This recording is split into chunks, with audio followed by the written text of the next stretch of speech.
Motion, which sounds great. That would work. Or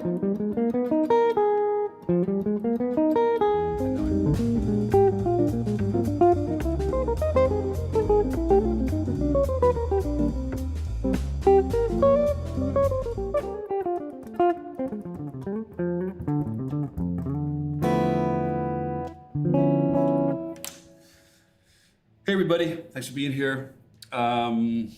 There was already a request for a couple things. One of them I do know, but I definitely want to go through it just once, like I always do, which was yesterday's. I think it's Jerome Kern. Yeah, pretty sure.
So I think we'll just get started with that, being that it was requested already. So again, thanks for everybody for being here. I'm going to say hello to some people that I see. Reese, not sure how to pronounce Sclogse. Thanks for being here. Minty Greene, Pickenstone, Rob, and I think that's Walt, if I'm not mistaken. All right, so let me jump over to my Ableton Live setup. Somebody actually asked me, requested how I go about doing this, who couldn't be here for this live thing. But so what I usually do is just tap out a tempo. So I'm thinking,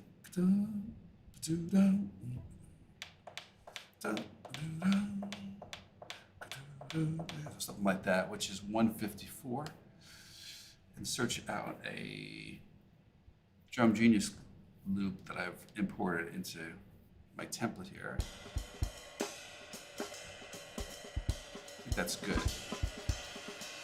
And I just pick a slot here to record my comping into. So let me get you guys back to me. Oh, I already was me. You weren't seeing any of that. Anyway, what I've done was tap to tempo, selected this particular loop right here.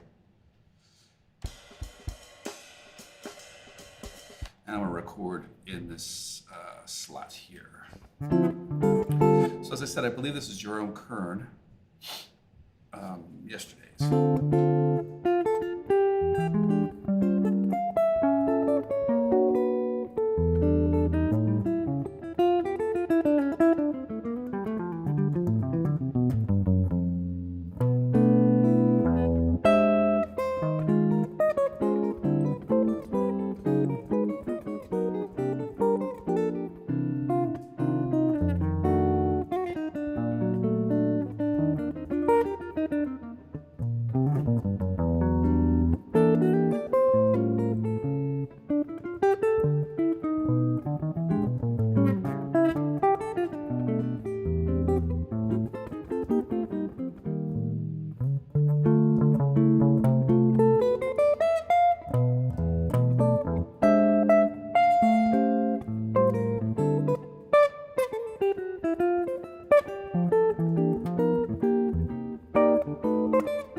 right, I just wanted to kind of play around with it a little bit. All right, so here we go. So everything is right. I'm having some missteps lately, so should be 2 bars I count off and we're good to go.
All right.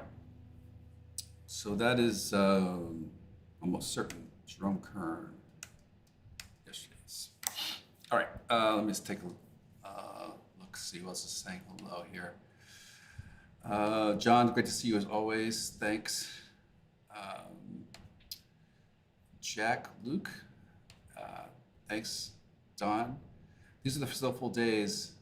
I'm gonna have to revisit that. I might be able to get back. I used to play that, but it's been so long. You mentioned how you're always working on your ear training. I was wondering what type of ear training you do. Let's put this one up here. I was wondering what type of ear training you do from the instrument and all the instrument to solidify the ear. So, yeah, I mean, I could, some practical things right off the bat. This is a really great app that I have on my phone and my iPad. It's called My Ear Training. And it's great. It's great. I think the free version will give you plenty, but once you upgrade to the pro version, it's still very, very reasonably priced, you know. But so I do that every single day. I tell people all the time, you know, before I even get out of bed, I go through several exercises. Most of it is melodic. You know, for instance, I have it generate 3 random pitches and then 4 random pitches and just keep on going until I feel like, you know, it gets too much. Some days are better than others. I'm sure you guys have experienced that.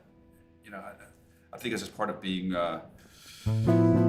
you know, I'm not Jacob Collier, that's for sure. You know, where it just seems to be always on.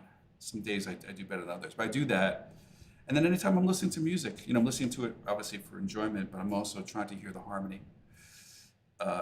So yeah, I recommend that. Even at a basic level, just to recognize chord qualities and things like that. Just to always be, basically always be on.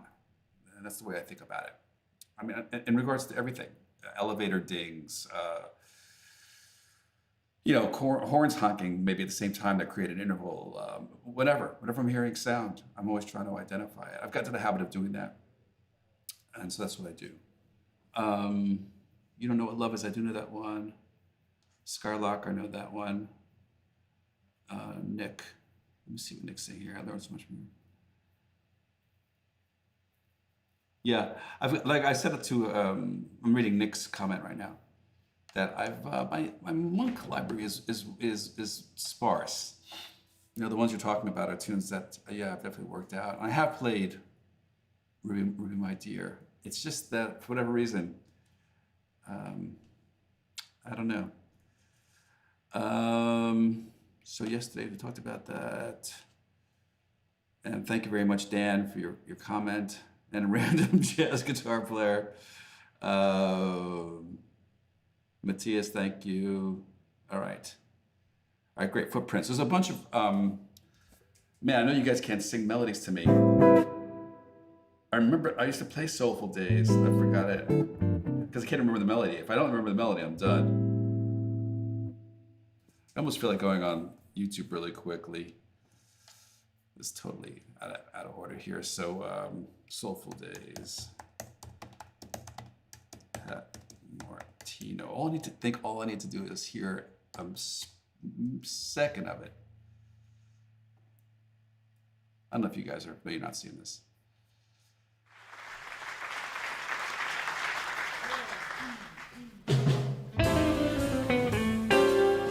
Yeah, I remember now.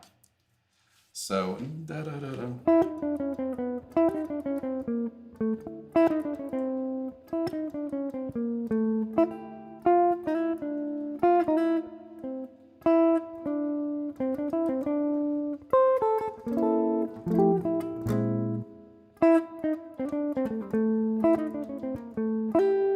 So that's da da da da da da da.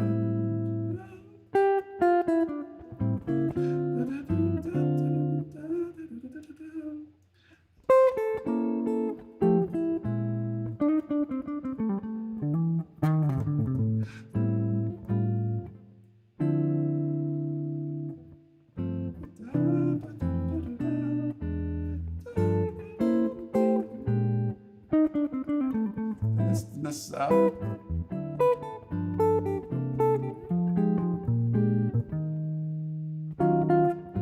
Yeah.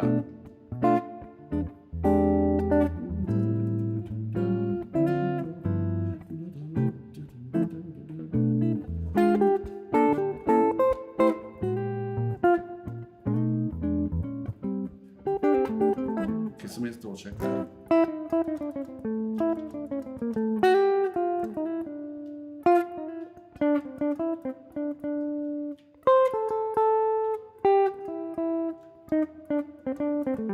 I think that's pretty much it. Okay, so let me jump over to Ableton Live and let you guys see it too. So getting rid of the previous comping, tapping at the tempo. It's pretty close tempo-wise, but oh well. So that is 133. It's pretty down there. It's Jimmy Cobb. Does that feel good?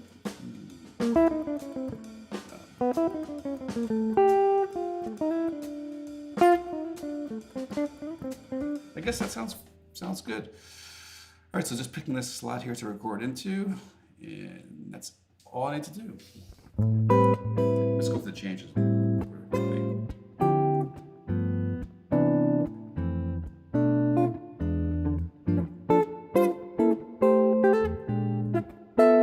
And the bridge.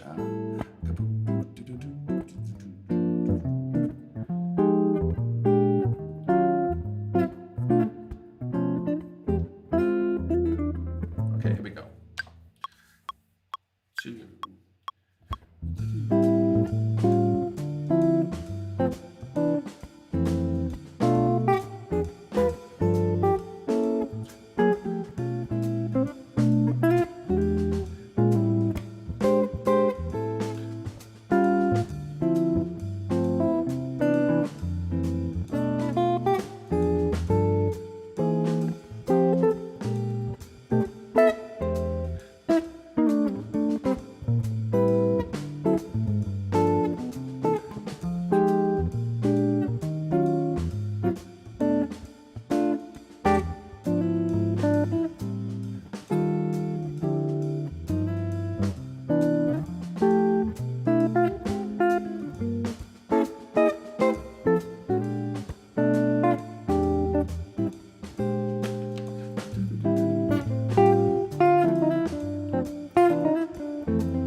All right. Soulful Days. Let's see. Skylark's pretty tune. Let's see what any new comments here. Hey Drew, thanks a lot, and I do appreciate you being here and the emails every once in a while. I do appreciate all of it. Anthony, thank you.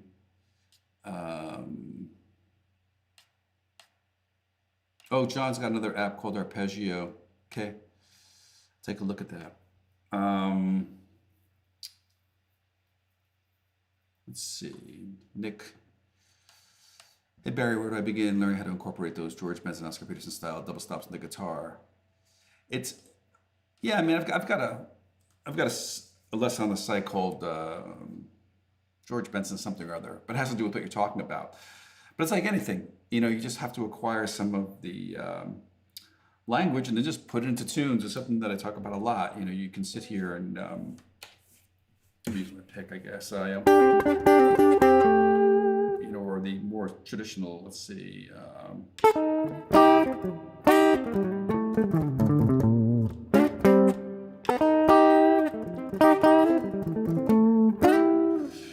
You could practice all that stuff out of context, but you just have to get it into tunes. This is a perfect one because it's such a bluesy thing, you know, Soulful Days. I mean, the name says it all.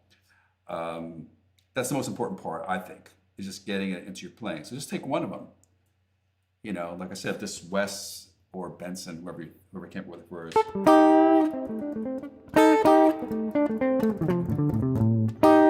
And just get it in your, just practice, man. You can even just set up a vamp.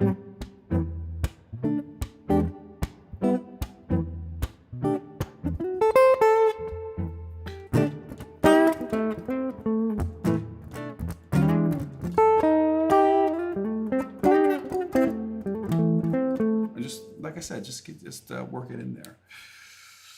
I'll just say last time the problem some people have is that they always are practicing in isolation and never putting it into tunes quick enough. RBC2, I did get a new guitar from Benedetto. It's the Pat Martino model.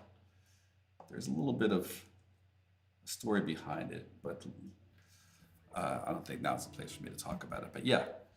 So this is my third Benedetto. I've got the Bravo, you guys can see behind me, and the G835, which I gave, you guys might start crying over this, but I gave it as a gift to my youngest son. Let's see. All right, so cool. Let's see what else we have. I know there were some other, there was a question for, a request for Skylark.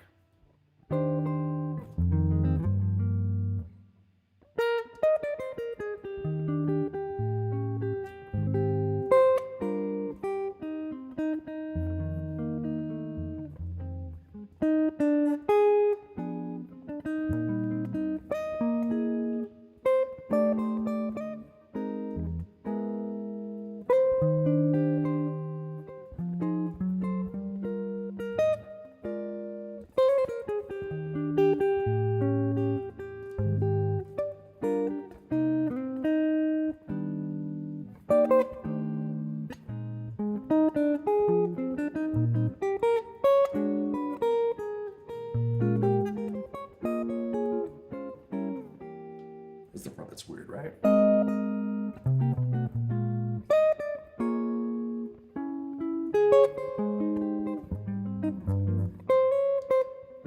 Sorry.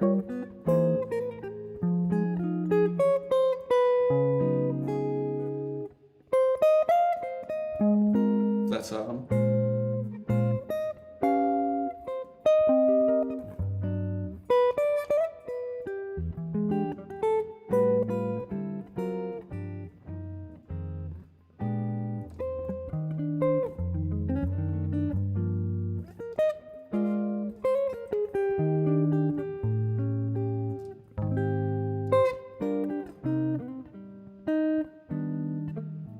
sorry.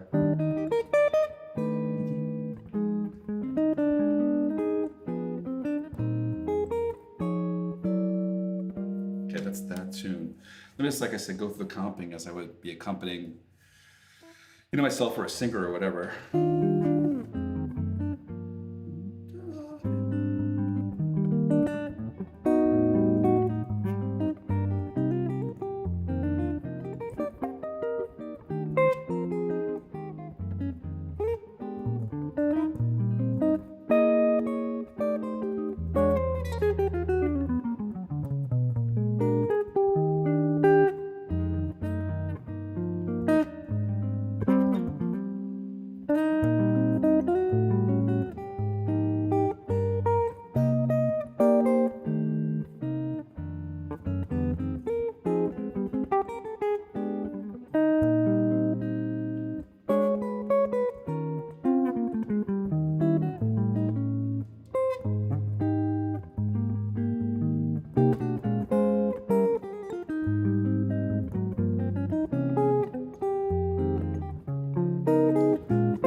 So, switching over to Ableton Live. Let me use guys back in Jersey all of a sudden. All right, so Ableton Live, get rid of this. This is going to be ballad tempo, obviously. So,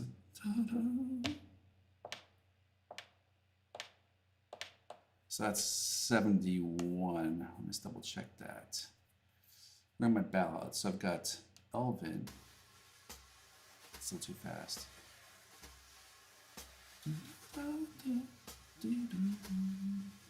All right, so I brought it down to 63. I'll just comp once through that because it's, you know, obviously a long form. I think I got this. 2 measures.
Skylark.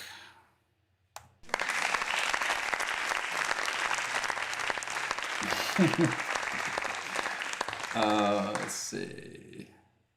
I'm trying to go back a little bit here. Thank you, everybody who's saying, they're enjoying it. Thank you so much. I really appreciate it. Hey, June or John, I know I'm screwing that up too. Let's see about this question here. Thank you. Just wondering if you have any tips for learning the repertoire and how many tunes should a good player know? It goes back almost to what we were talking about earlier. Like you saw, kind of, in other words, I have played Soulful Days in the past, but what brought it back was just being able to hear the chord progressions and the melodies. You know, the melodies in particular, even just now, Skylark, I never play that tune. But the melody, I mean, I've heard it so many times. So I was able to switch octaves, in other words, play in a higher range, lower range. I play actual octaves a la Wes Montgomery. And, I think I got like 99% of everything that I was hearing. So it's all about that. You think about, people my age, or certainly up there, the amount of tunes we know is probably in the thousands, because for the reason I'm saying to you right now, especially the American songbook standard stuff that is very formulated, like all these chord progressions contains the same stuff, 2 5 1 to the 4 to the 6. That tune had a walk up, had the tritone substitution for the 4 chord, all things that are really, really recognizable. This one has a couple of curveballs in the bridge, there's no doubt about it. But you should practice just being able to play these melodies, like even taking a tune that you know already really well and just closing your eyes and just, for instance, so I'm trying to remember, so Skylark starts in the 6, so this is the note F sharp, so that puts me in what? A. So just play the melody in this new key. So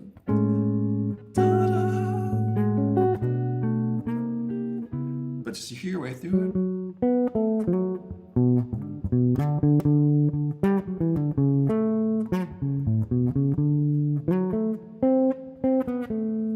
Just hearing it, and even not even paying attention to what key you're in. Like I looked because I wanted to kind of describe what I'm doing, but when I practice, I don't look. I don't have perfect pitch, so I kind of know where I am just based on physically where my hand is. But for those of you guys who've seen these live things before, I've messed them up, by like a half step, not knowing what key I'm in, and just play from your ear, always. And save the books and the transcriptions and everything else that we're doing for practice time. And that's why I keep on encouraging the same thing, is to, play with friends. If you can go to a jam session, go to a jam session. If you've got gigs, play gigs. But that's when you recognize the things you need to work on. So hopefully that's helpful. There's no shortcuts, man, and you really have to put yourself in the fire, so to speak, and make mistakes and get beat up a little bit and then go home and figure out, okay, what do I need to do to fix this? Same thing with the chord progressions, but it's more difficult. Like it's a melody you could sing. I know that was terrible, but you get the idea. But you can't sing chords. So chords just have to get good at recognizing. Sound of 2 5 to the 4, as I said, is so common, 2 5 to the 6, the dominant 2 chord.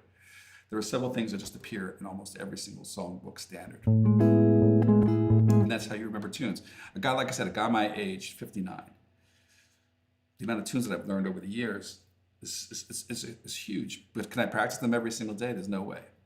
There's no way. So you rely on a whole different way of thinking. Let's see. Hopefully that helps.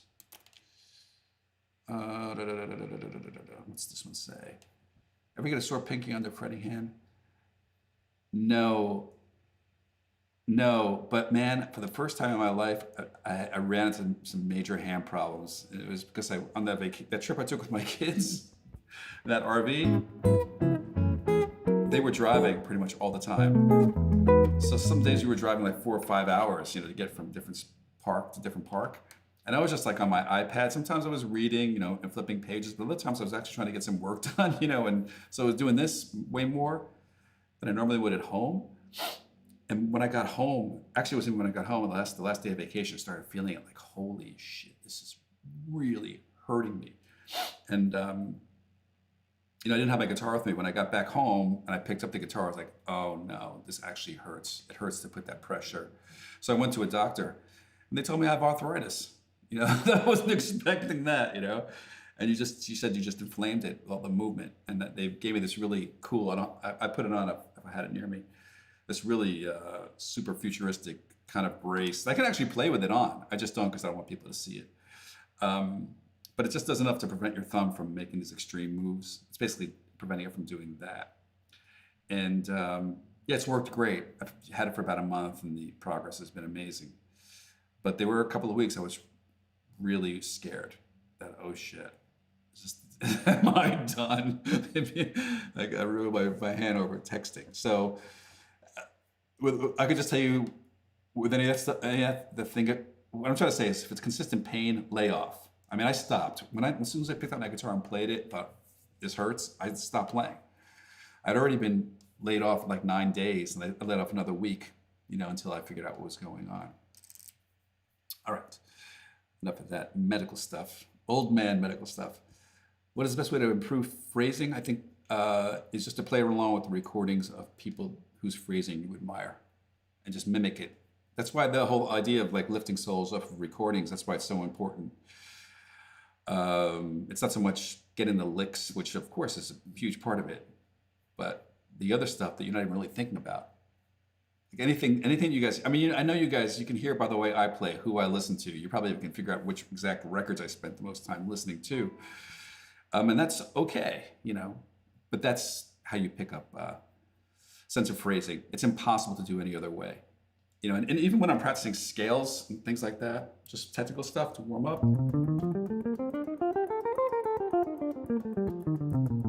it just is totally straight. I'm not trying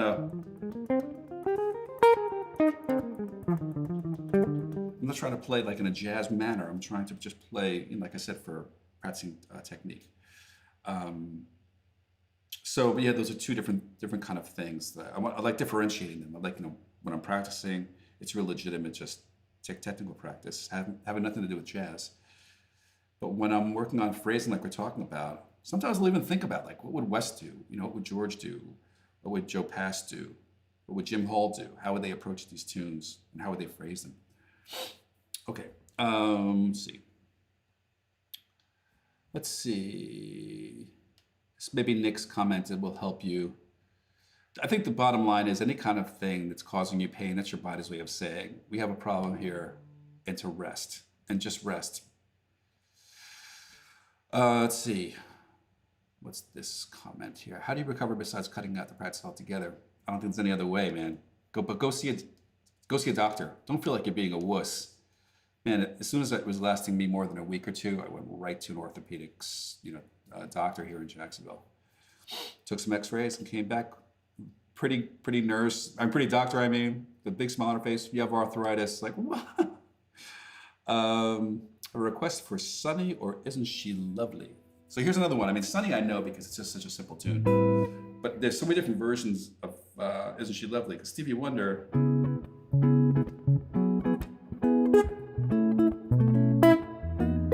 does it in E major. But there's that version that,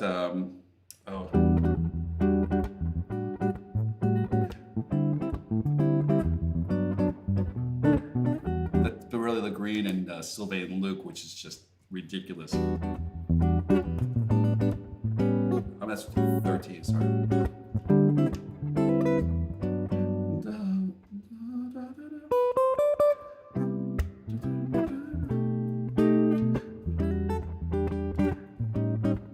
then they do, I think, this walk up.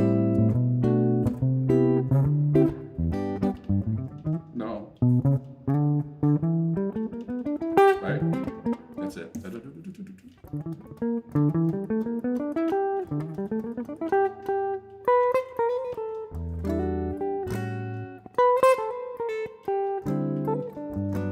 So Stevie did it in E, I'm sure because of his voice.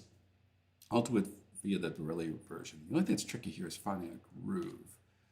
Like I don't know if I have anything like that, so I might have to not compromise, but figure something else out. So I've got these funk grooves here. Let me just get a tempo first. And then let me get rid of the comping I just did.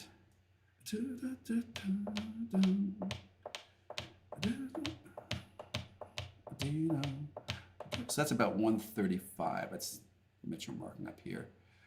So let's see with this.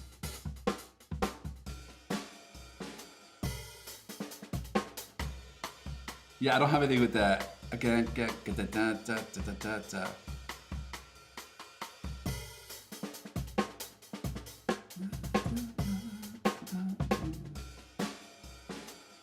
No.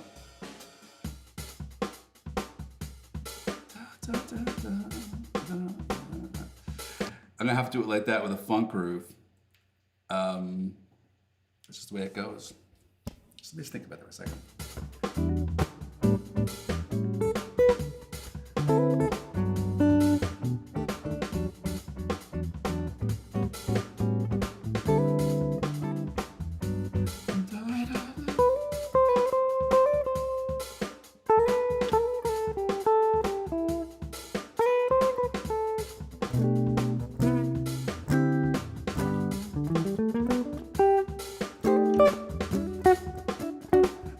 Let's just go for it. Let's go for it. Like I said, I don't have a shuffle. It's really should. I don't see anything shuffly. Yeah, sorry. All right, so back to you guys. This will be fun. Okay, 2 measures of count off.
All right.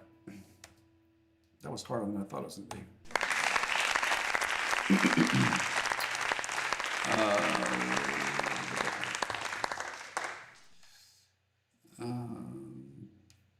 So always a good question. What are the most important considerations for playing guitar to do it with a jazz singer? Well, the first thing, of course, is just being a good listener and being also prepared to be playing these tunes in different keys. Because it seems, I mean, I don't know for certain, but it seems like most of the American songbook standards, the Gershwins, Rodgers and Hart, all those guys, they wrote tunes for men. And this is totally a guess. This is not based on any kind of stuff that I've read. But we know there were a lot of female singers back then, so it didn't really make much sense to me. So I thought to myself, it must be because when they're writing them, they're singing the melodies and coming up with these lyrics, and they're just playing them, I think, in comfortable keys for them, dudes. But when a singer comes up, it's very likely they're going to sing a fourth or fifth away. That's been my experience. It happens almost all the time.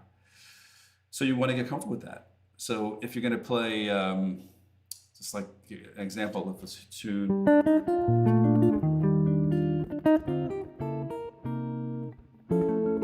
like my Romance, for instance, right? So here comes a singer. I'm thinking of this in terms of jam sessions because it's happened to me so many times. But even if you have a gig with somebody, it'd be nice if they have the lead sheet. But personally, I'd rather them not. I'd like to be put on the spot, and I want to continually to work on what we were talking about earlier. My ear and being able to adapt to situations and not have to pull out my I real B thing, which, by the way, I do not have. And I think it's really, sorry to the developers out there, but I think it's a horrible app. I think it's doing a big disservice to a lot of young musicians. I really, really do. But anyway, to say, okay, if you've thought through the tune, it follows a pretty typical pattern. 1, 4, 3, flat 3 diminished, 2, 5, 1. Then 2, 5 to the relative minor, stays there for a little bit, back to 2, 5, 1, 2, 5 to the 4, flat 7, 7. That's stuff in like so many tunes. Then does the sharp 4 sound? Sharp 4 minor 7, flat 5. Dominant 2. So if a singer came up and said, I do want to do it in E flat, so I would probably just play a little 1, 6, 2, 5, with some melody. Make sure it's clear as a bell.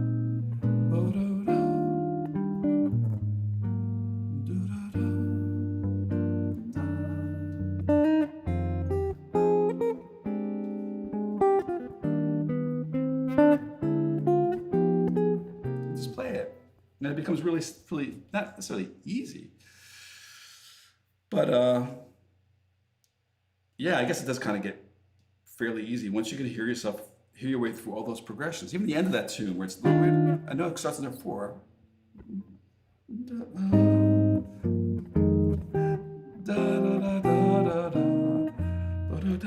I'm sorry. Okay, ma'am. Oh, E flat.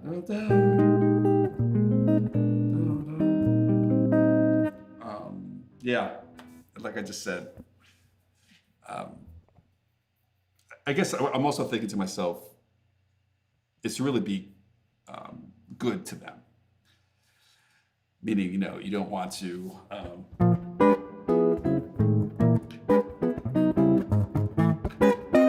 And they expect them to come in, in the right spot. I really treat singers, male and female, really gently until I see where they're at. Like if they're killing, then it's all bets off. I treat them just like I'm playing with a saxophone player.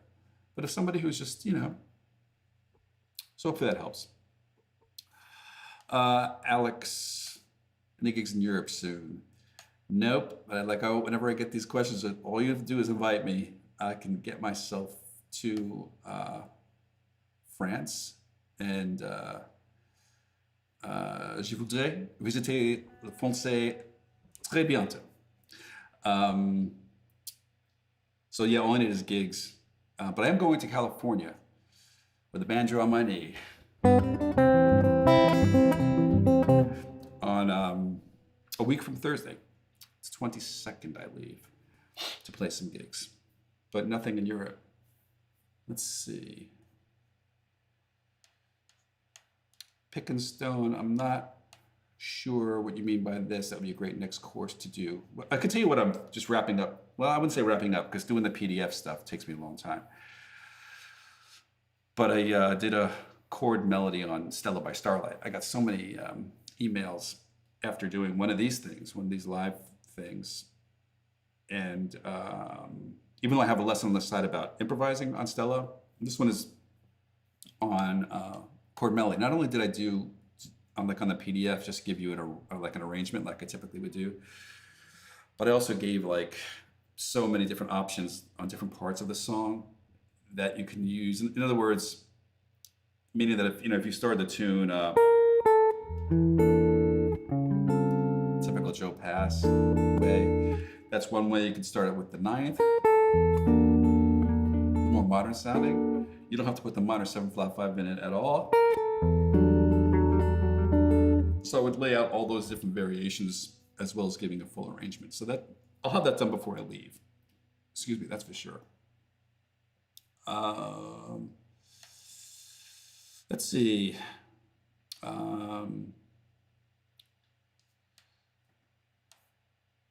How's your thumb? The thumb is good now. I'm trying to think how people will know about that. Thumb is good. I mean, even just now, what was causing me the most pain was doing what I'm doing right now. Is playing a lot of chords.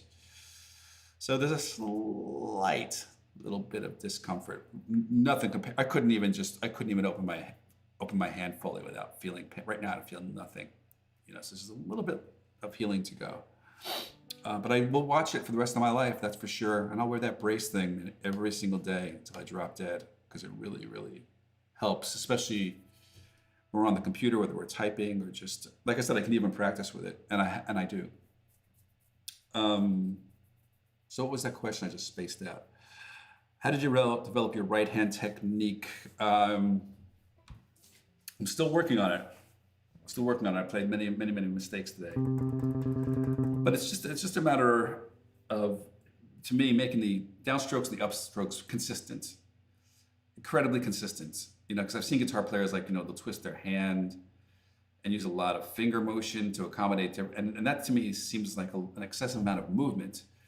And how would you deal with that at high speeds? So for me, I always pictured it like, if you think of the guitar as a maybe not a loom. It's not a loom, but imagine this being fabric and a needle just threading as the fabric passes by. And so the only motion I'm thinking about is the way that arm would bring the, I guess it's a good view. The arm would bring the pick to the desired spot.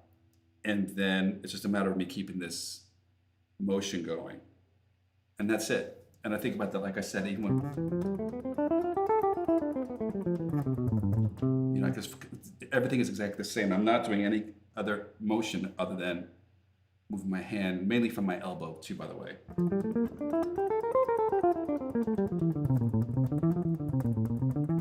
And with a metronome at really reasonable tempos, I also work on triplet things too. Like if the beat was a da, da, da, so 1, 2, da,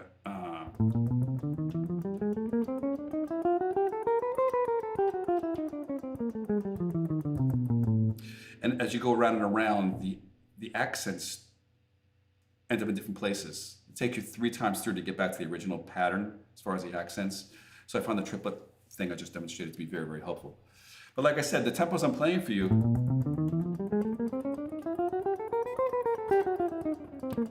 see, I made a mistake. I always make sure I play it where it's really comfortable and very relaxed. Let's see. I've seen some guitarists let their hand drop from the fretboard between phrases. It's possible. Like I said, I'm feeling like I'd say 99%. There's definitely a slight bit of, I wouldn't even call it pain, just discomfort. And again, for somebody who's played for almost 50 years without any kind of pain, so I notice it. I have noticed, like playing here locally on gigs, mainly probably because of the adrenaline, that I didn't even notice it at all. But when I'm sitting in a quiet room by myself and just working on things, I can feel it. But I really am confident that I'll get back to where I was. I just have to be careful for the rest of my life. Yeah, that Borelli version is unbelievable. Sylvain Luke, I can't believe that he is just not like on the top of people's minds when it comes to guitar playing. Let's see what else we have here. Thank you, R.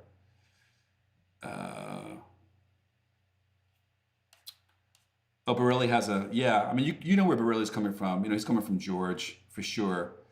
I never really took a good look at his right hand. But like, guys like, Dan Wilson, another guy who's got tremendous technique, have that thing, that Peter Farrell seems to have really, got under his belt. That Benson method, which is Rodney Jones is another guy with tremendous right hand technique, all come from that Benson school. I didn't really do that. If you think about it, growing up in the 70s, learning how to play guitar in the 1970s, we didn't have access to that video. So it was just what we were hearing on the recordings. And it wasn't until later on in life that I saw how all these guitar players held their hands when they played. Let's see.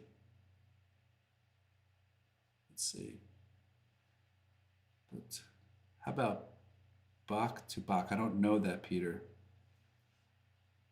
Justin, it's in the question is asking is where am I playing? It's in Marin County. It's an Italian restaurant, outdoors, 3 nights. Actually, not a friend of mine, but somebody who's on the website invited me out and is hosting me there and got me the gig. As I said before, I'll just take care of my airfare, and that goes like for anybody who's in Europe. I'll be there in a minute because I just love to travel and love to meet people, especially people that are on the site. It's always fun to see people in person versus just their names. Let's see. Shortcuts to passing learning progressions so that you can play them in any key. Yeah.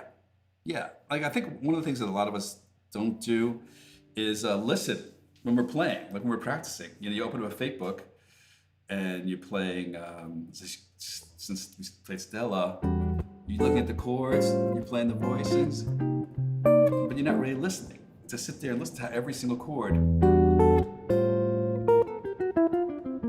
how it all sounds. You're in the key B flat. So when that sharp 4 minor 7 flat 5 chord comes,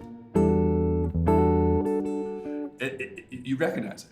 You teach yourself to be able to recognize it. And it's helpful also to give these names. Like this is sharp 4. The same chord that happens in There Will Never Be Another You in countless tunes.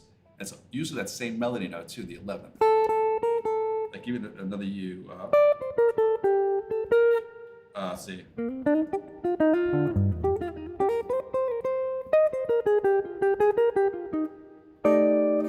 This time it's A minor 7/5/5.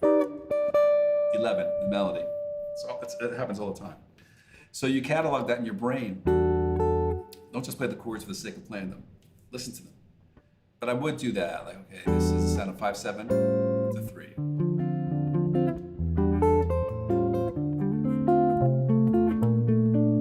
Just really listen to yourself playing. Don't just look at your fingers. 2/5. It's 2/5/1. It's 2/5 to the 4. 1. Flat 7/7. Already seen this. 1. Sharp 4. Actually resolve it to 3 this time. And this gets tricky because you're about to modulate. But I always think, okay, it's the 2/5 has the dominant chord a half step higher.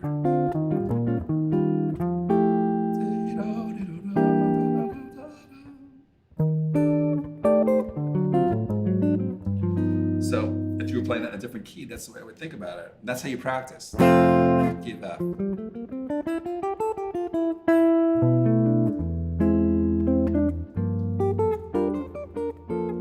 2/5 to 4. Flat 7/7. Sharp 4. A minor 2/5. Oh, sorry. That was the modulation.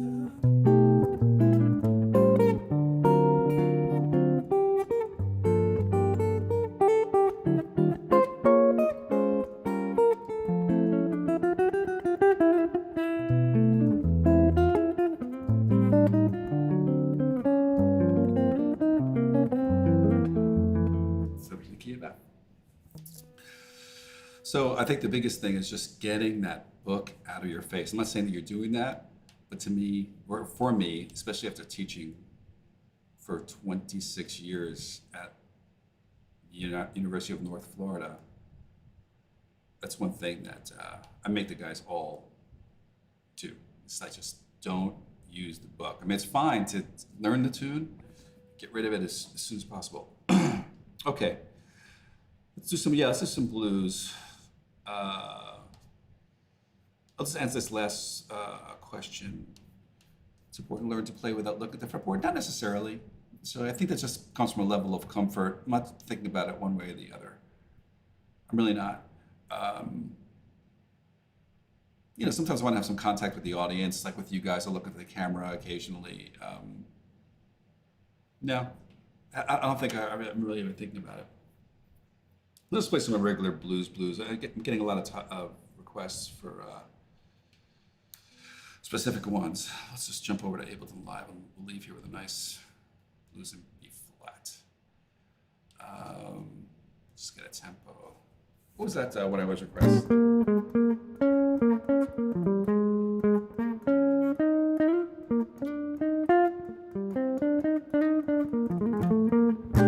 That's the Greene's Greenery. I always recommend people learn that.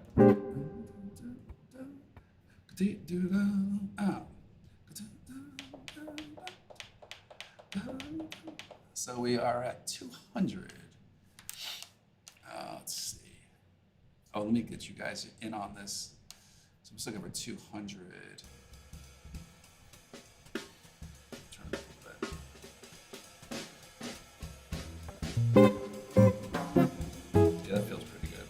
Let's get back to you guys.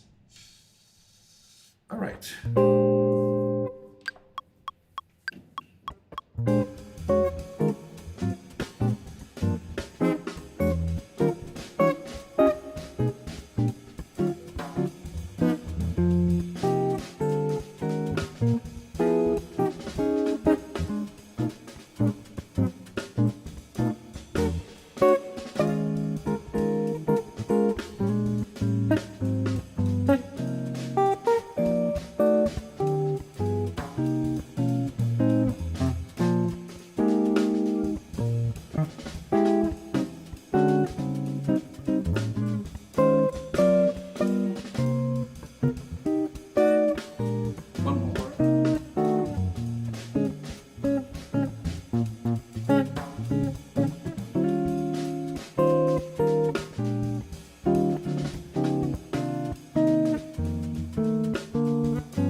right.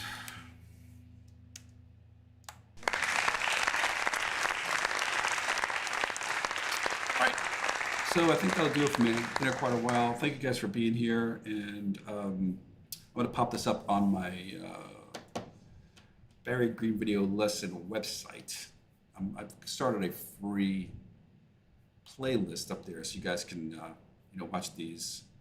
You can watch them obviously on YouTube also, but it's much more organized there, and you'll be able to see what else I have to offer. And I hope you do go check out the site. Right now, I'm offering 50% off first month for those of you who have never subscribed before. That on top of that, there's a 7-day free trial, so it's a total of 5 weeks. Anyway, that's my whole sales pitch. Again, thank you so much for being here. It means everything to me. And yeah, I think I need to do this more. It was kind of a little mentally not in a great place for the past 6 or 7 months, but I'm feeling pretty good again. So I need to get back out and do more of these. All right, guys. Thanks again.